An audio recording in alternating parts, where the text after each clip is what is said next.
Muchos nos dicen los especialistas que México es pobre porque no es suficientemente productivo y sus productos no son competitivos cuando se les compara con lo que se hace en otros lugares del mundo.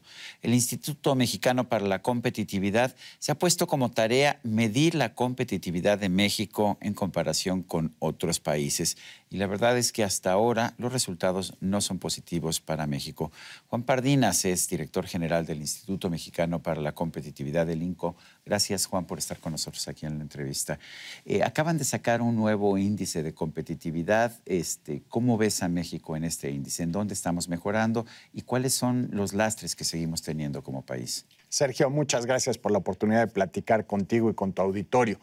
Yo creo que tenemos un momento de luces y sombras en la vida de México. De luces porque no hay que minimizar el éxito de las reformas estructurales que ocurrieron en el primer tercio del sexenio del presidente Enrique Peña Nieto. O sea, sí son positivas esas reformas después de todo y de la controversia y de la impopularidad del presidente. Yo creo que son fundamentales. O sea, creo que el sexenio se ha descarrilado por escándalos, por temas de corrupción, pero tenemos que quitar ese ruido y esos temas o dejarlo a un lado. Hay que atenderlos, por supuesto, pero cuidar muy bien lo que se logró. Imaginemos, Sergio, que esta conversación la hubiéramos tenido hace 5 años, finales de 2011, principios de 2012, y suponer que en el siguiente sexenio íbamos a tener una reforma energética con la ambición y la envergadura de lo que sucedió en el 2013 y en el 2014. Si hubiéramos dicho que eso iba a suceder,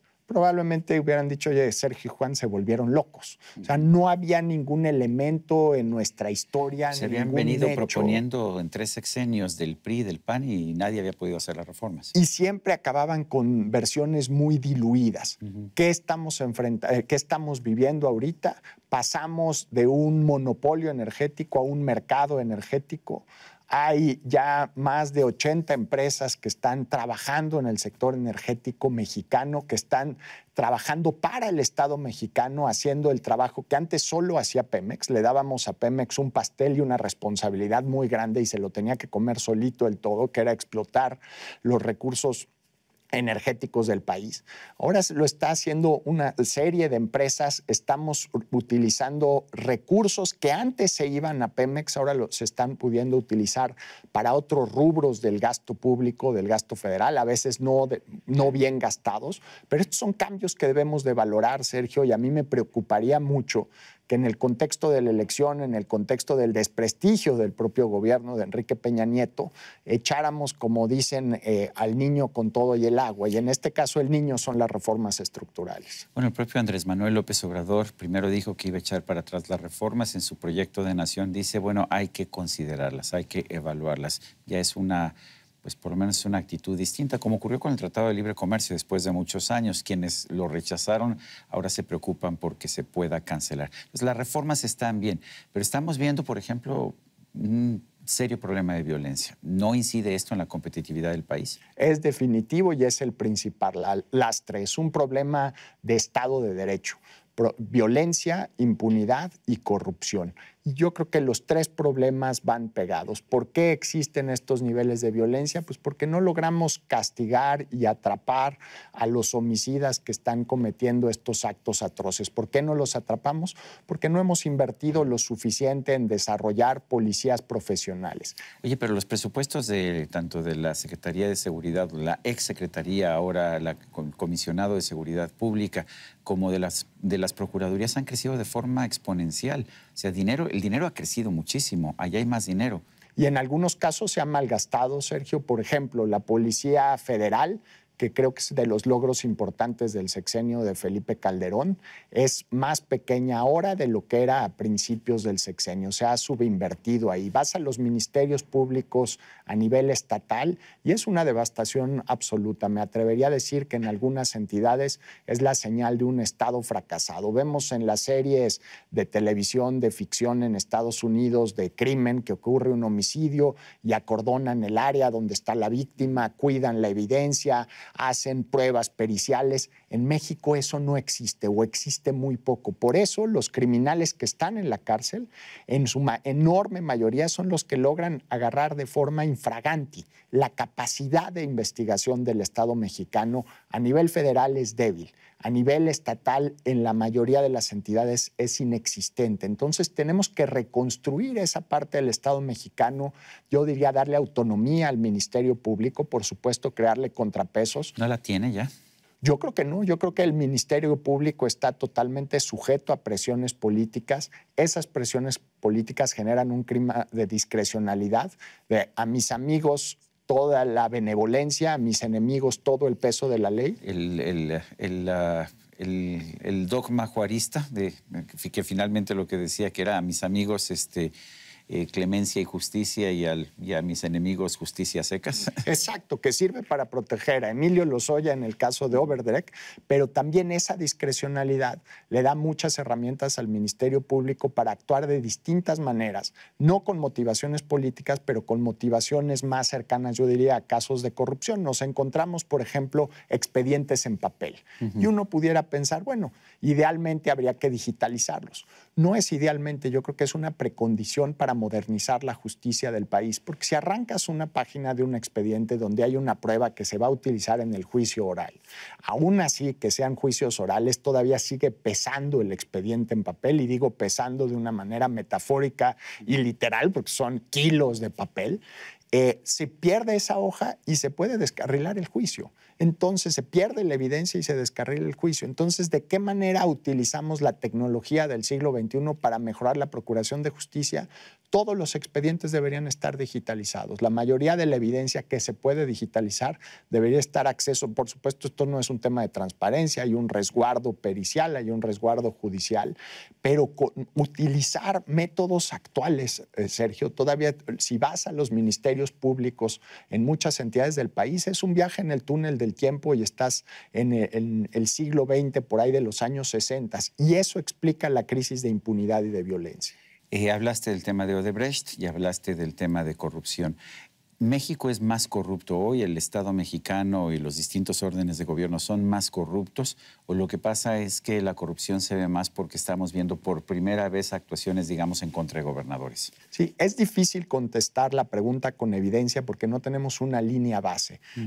Mi hipótesis que tengo es que en el momento en que dejamos el sistema de partido único en el siglo XX o de una democracia muy poco competida, se perdieron muchos mecanismos de control político. Eran mecanismos de control no legal, no jurídico, no basados en derecho.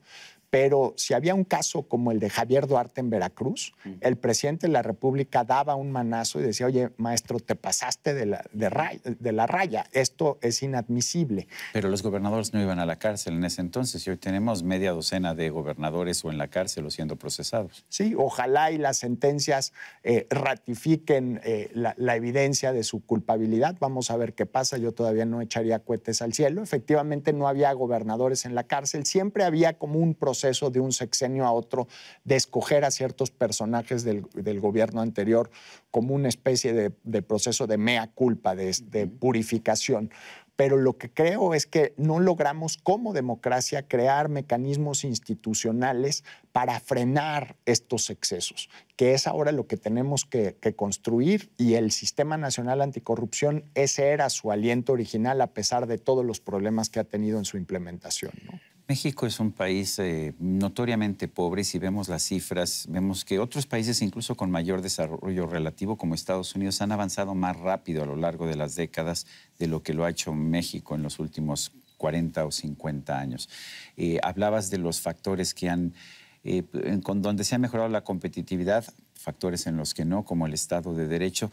¿Eso es lo que nos explica la actual situación de México o hay otros factores importantes? El Estado de Derecho yo creo que sería el primer problema, la incertidumbre que generamos, la incertidumbre en nuestras personas, en las decisiones de inversión, en las decisiones de ahorro. Sin duda hay otros problemas, por ejemplo, temas de salud. Hemos desinvertido, hoy invertimos menos en salud de lo que invertíamos hace 6 años. También nuestra educación, a consecuencia de la reforma educativa, está fundando un sistema meritocrático donde el esfuerzo y el mérito sea lo que determine la carrera profesional y el resultado de los alumnos.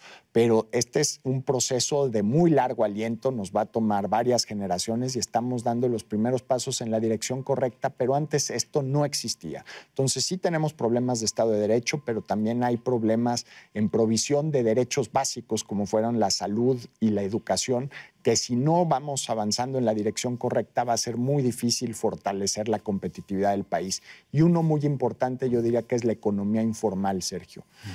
Hay un juicio sobre las personas que se dedican a la informalidad que es, híjole, estos mexicanos no están pagando impuestos. Yo creo que ese no es el principal problema de la informalidad. El principal problema es que son mexicanos que están condenados a la improductividad. Y la improductividad es un sinónimo de la pobreza. ¿Cómo los volvemos más productivos? Ensanchando las avenidas de entrada al sector formal. Ese creo que es el gran reto económico para el siguiente sexenio. Pero cada vez es más difícil volverte formal. Yo nada más te digo, hacer una factura hoy te puede llevar una hora con el nuevo sistema que tiene el SAT.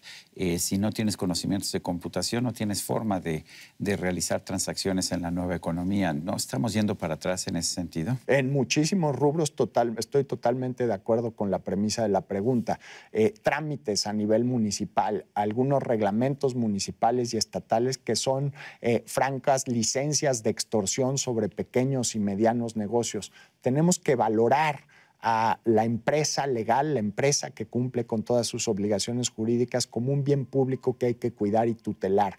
Y toda esta serie de reglamentaciones, de burocracias que impiden ser un empresario legal son obstáculos para la prosperidad, para crear empleos que puedan sacar a esta gente de la improductividad, sacarlos de la economía informal e incorporarlos al México más exitoso, porque cuando vemos que México crece poco, el promedio es muy engañoso, porque si comparamos Jalisco con Tabasco, si comparamos Aguascalientes con Guerrero, son dos regiones, dos realidades totalmente distintas, tienen el mismo himno nacional, la misma bandera, pero son contextos que no tienen nada que ver uno con otro. Mientras no logramos construir puentes entre el México informal y el México formal, no vamos a acercar estas regiones tan disímbolas del país, Sergio. Juan Pardinas, director general del Instituto Mexicano para la Competitividad, gracias por platicar sobre el tema de México y su competitividad. El agradecido soy yo por el lujo de esta conversación, Sergio. Y a usted, amigo televidente, que hace posible este programa, se lo agradezco también. Esto es todo por hoy, pero no se le olvide. Nos vemos la próxima.